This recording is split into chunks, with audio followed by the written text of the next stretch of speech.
ក្នុងគ្រាដែលអឺរ៉ុបទាំងមូលត្រូវបិទបាំងដោយស្រមោលខ្មៅនៃរបបផ្ដាច់ការ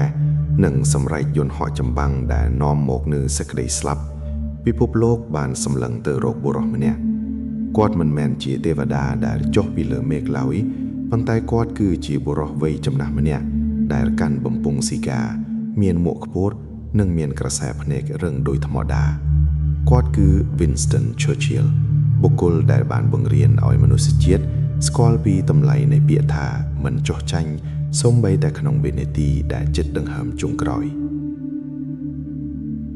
រឿងរ៉ាវមិនបានចាប់ផ្ដើមដោយភាពត្រចះត្រចង់ឡើយក្នុងវិមាន Blenheim ដ៏ស្កឹមស្កៃយុវជន Winston ធុំដឹងក្តីឡើងក្នុងភាពឯកោក្នុងនាមជាកូនអភិជនដែលឪពុកម្ដាយរវល់នឹងឆាកនយោបាយនិងសង្គមគេគឺជាក្មេងប្រុសដែលរៀនខ្សោយនិយាយរដាក់រដប់និងហាក់ដូចជាគ្មានពន្លឺនៃភាពជាអ្នកដឹកនាំសូម្បីតែបន្តិចប៉ុន្តែភាពឯកោនេះហើយដែលបានសូនរូបឲ្យគេคล้ายជាមនុស្សរឹងមាំក្នុងប្រលឹងរបស់ក្មេងប្រុសដែលគ្រប់គ្នាគិតថាសមដែលជាមានភ្លើងឆេះឆួលនៃមហិច្ឆតានិងការស្រឡាញ់ភាសាជាតិយ៉ាងជ្រាលជ្រៅដែលវានឹងคล้ายជាអាវុធដ៏មុតស្រួយបំផុតរបស់គេនាពេលអនាគតមុននឹងคล้ายជាអ្នកនយោបាយ Churchill គឺជាអ្នកប្រមាញ់គ្រោះថ្នាក់លោកបានបោះជំហានចូលក្នុងសមរភូមិជុំវិញពិភពលោកមិនមែនដើម្បីតែសម្លាប់សត្រូវឡើយប៉ុន្តែដើម្បីសង្កេតនិងកត់ត្រាពីសច្ចភាពនៃសង្គ្រាមភាពល្បីល្បាញបានមកដល់នៅពេលលោកត្រូវបានសត្រូវចាប់ខ្លួននៅអាហ្វ្រិកខាងត្បូងប៉ុន្តែលោកបានបង្កើតរឿងរ៉ាវដ៏អស្ចារ្យដោយការរត់គេចចេញពីមន្ទីរឃុំឃាំងឆ្លងកាត់វាលរហោស្ថាននិងព្រៃភ្នំរាប់រយម៉ាយព្រឹត្តិការណ៍នេះបានប្រកាសប្រាប់ពិភពលោកថាគ្មានច្រវាក់ណាដែលអាចចងជើងសត្វសិង្ហអង់គ្លេសរូបនេះបានឡើយជីវិតនយោបាយរបស់លោកមិនមែនល្អដូចផ្កាឡើយលោកធ្លាប់រងការចំអកធ្លាប់បរាជ័យនិងធ្លាប់ត្រូវគេបោះបង់ចោលឲ្យរស់ក្នុងភាពឯកោអស់ជិតមួយទសវត្សរ៍ក្នុងកំឡុងឆ្នាំ1930 Churchill ប្រៀបដូចជាអ្នកនាំសារដែលគ្មានអ្នកស្ដាប់លោកបានស្រែកព្រមានពីសោកនាដកម្មដែល Hitler កំពុងរៀបចំប៉ុន្តែមនុស្សជុំវិញខ្លួនលោកបែរជាចង់បានសន្តិភាពคล้ายៗ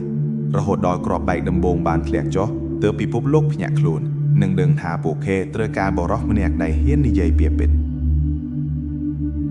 នៅថ្ងៃទី10ខែឧសភាឆ្នាំ1940ក្នុងវ័យ65ឆ្នាំ Churchill បានឡើងកាន់តំណែងជានាយករដ្ឋមន្ត្រីចំកណ្ដាលភៀវភ្លើងក្នុងគ្រាដែលបារាំងបានដួលរលំហើយកងទ័ពអង់គ្លេសត្រូវដកថយមកវិញក្នុងភាពអាម៉ាស់ Churchill មិនបាននិយាយពីការចុះចាញ់ឡើយលោកបានប្រើប្រាស់វិទ្យុជាវេទិកាហើយបញ្ចេញសម្ដីក្រហមដែលធ្វើឲ្យកងទ័ពនិងប្រជាជនក្រោកឈរយើងនឹងប្រយុទ្ធលើឆ្នេរខ្សាច់យើងនឹងប្រយុទ្ធលើវាលស្មៅយើងមិនត្រូវចុះចាញ់ឡើយភាសាអង់គ្លេសដ៏ស្រស់ស្អាតនិងមុតស្រួចរបស់លោកបានប្រែជាខែលការពារទីក្រុងឡុងដុនពីការទម្លាក់គ្រាប់បែកលោកមិនត្រឹមតែដឹកនាំដោយបញ្ជាឡើយប៉ុន្តែលោកដឹកនាំដោយស្មារតី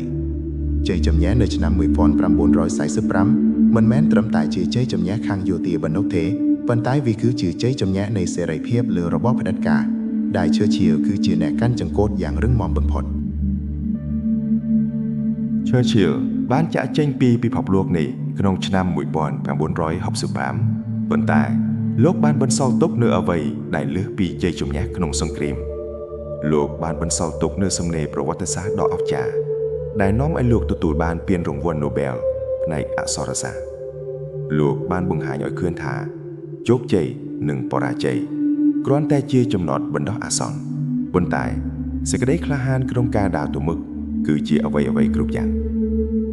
Winston Churchill នៅតែជាតួអង្គអមតៈដែលរំលឹកយើងថា